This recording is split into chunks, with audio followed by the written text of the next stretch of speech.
GBI has been called to investigate allegations of election interference in Camilla. Yeah, WAOB News 10's Caitlin Barker reports on why state investigators are now getting involved.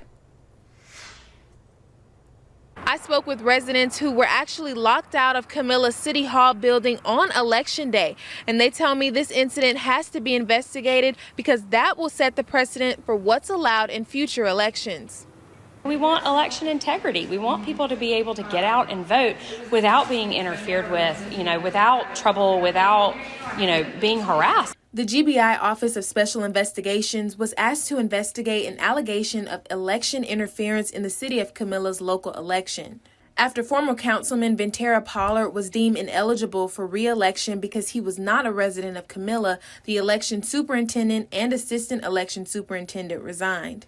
Confusion spilled over into Election Day when City Hall was locked for hours, preventing voters from casting their ballots until 3:50 p.m.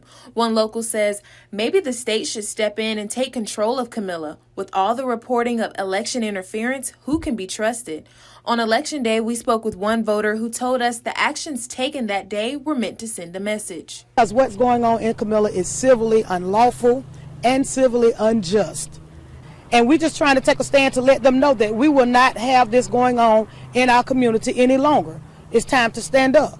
And that's what's been done. They stood up.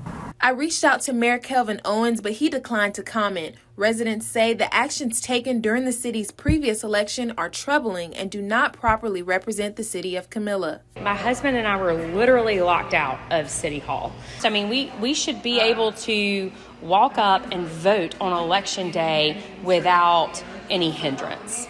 The district attorney whose office requested that the GBI investigate Camilla's local election told me that once they receive the GBI's file and review it, they'll proceed further. The GBI encourages anyone with any information that could move this case forward to contact the GBI's Regional Investigative Office in Thomasville. I'm Caitlin Barker reporting for WALB, your hometown news source.